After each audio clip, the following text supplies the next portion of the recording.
What is going on, everyone? Anthony here, and welcome back to another video here on Let's Talk Resident Evil. I am back from the UK, and I wanted to kind of give a review on the Capcom Showcase that I covered on those breakdowns, and I was able to stream it with Andy from Biohazard Declassified. That was a lot of fun to stream it with him and a bunch of other great content creators and people that are just killing it. It was a lot of fun. It was obviously a harder stream to do because I was not on my normal setup, but Andy made it really easy for me to join and watch it. And then, of course, I had to do my own videos on breaking them down, breaking down the Village DLC, Gold Edition, and all that stuff that's coming out, and the Resident Evil 4 Remake stuff that they discussed. So the Capcom Showcase review is kind of what this is going to be, and I kind of wanted to talk about the Resident Evil stuff specifically. Now, the whole showcase was actually, pretty good. I mean, for Capcom, it wasn't bad for them to actually come out with other stuff along with Resident Evil, because they knew that that's what a lot of people were waiting for. They kept that towards the end. But, between, Dragon's Dogma and, everything else that they were able to kind of showcase, they even showed Exoprimal. Say what you want about that game, but, everyone was really waiting for Resident Evil and those announcements. And I think they really hit everything that they needed to at the showcase, because it really was the answer for fans. Shadows of Rose was the first thing that they showed that was new for Resident Evil Village. And the thing with Shadows of Rose is it takes place, 16 years after the events of Resident Evil Village, and Rose is a little bit older, and that's exactly what we saw at the end of Village. So this is kind of showcasing her going inside the consciousness of the Megamycete, and it brings her back to the village, and there's all these villains that she's going to have to fight again, and all these enemies, and it's kind of like, she's really trying to get to the bottom of, why her powers are here, what it is to, be someone that is related to someone like Ethan, and it's not easy, you know what I mean? They're trying to showcase that in this story trailer, and it seems to be trying to wrap up things in terms of Resident Evil. And I did a whole breakdown video talking about the trailer, talking about my thoughts and opinions on that. And I know a lot of people are, clearly more excited for Resident Evil 4, because that's really what has been trending, what a lot of people have been talking about. But a lot of people wanted to have answers on DLC. And I think for the story DLC, personally, I was a little disappointed in this whole concept. I kind of wish that they went in a direction where it was with Chris Redfield, and it was kind of able to explain more of what happened to Chris in this game, because I felt like he was kind of underwritten, in my opinion, and that is like, that is either going to make or break some people watching this video. I get that, but it just doesn't really feel like Resident Evil to me. This Shadows of Rose is not really, it doesn't give me RE vibes, even less so than Village itself.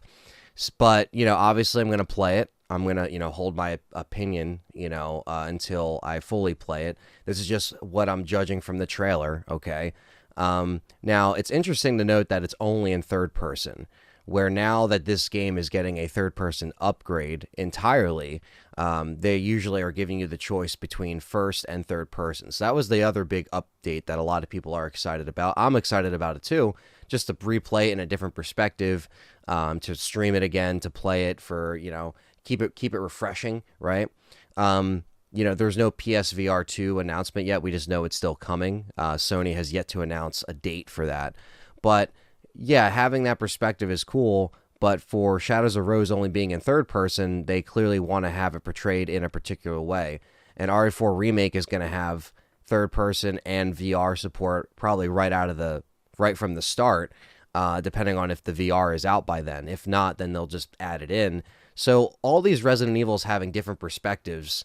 There's going to be fans that are going to be coming in that haven't played it, and they're going to be like, this is my time, because maybe they don't play first person, or maybe they prefer the, third person, that the remakes have been keeping to that theme. And, I think a lot of people are more excited about that, and maybe the Mercenaries updates from what I've seen from the community. But again, This is a story DLC mixed with the gold edition. So along with the story DLC, you're getting Mercenaries add-ons, you're getting Heisenberg, Lady D, so Chris Redfield. So you're getting Mercenaries. It's finally stays true to its name.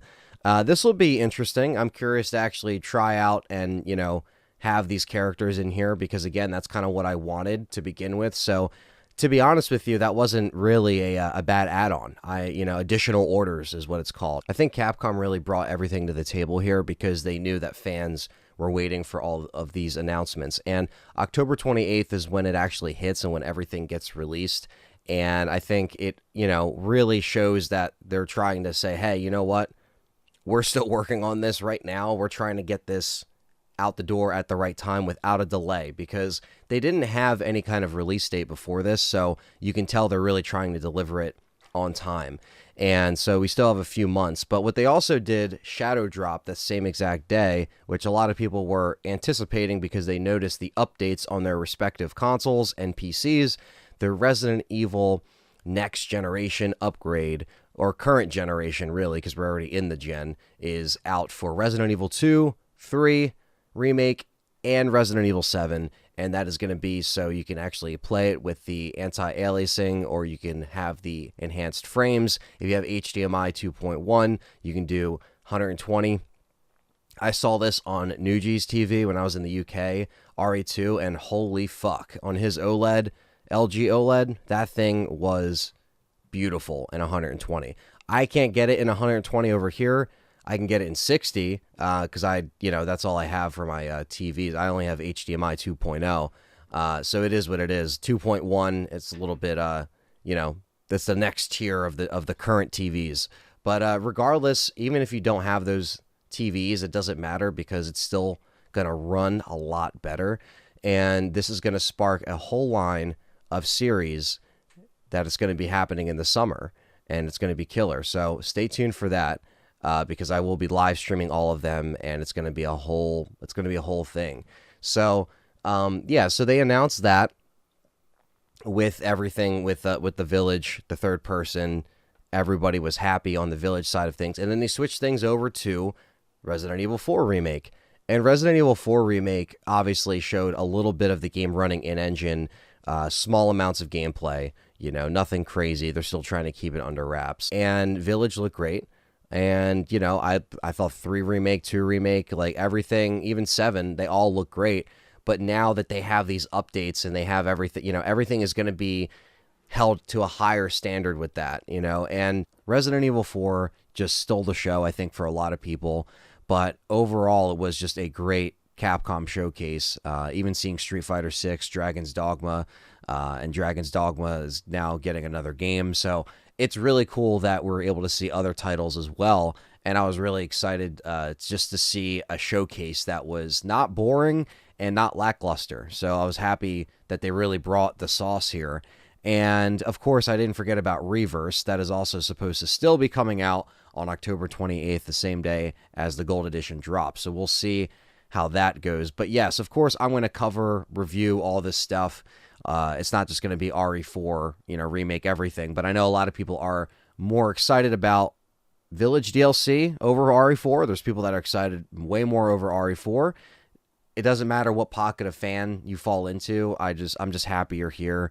I appreciate all the love and support, and just to be able to chat with a few of you, more than a few of you, over the UK meetup. I'm going to be doing a whole podcast and video just talking about everything in the past few weeks, including the meetup and my experiences in the UK.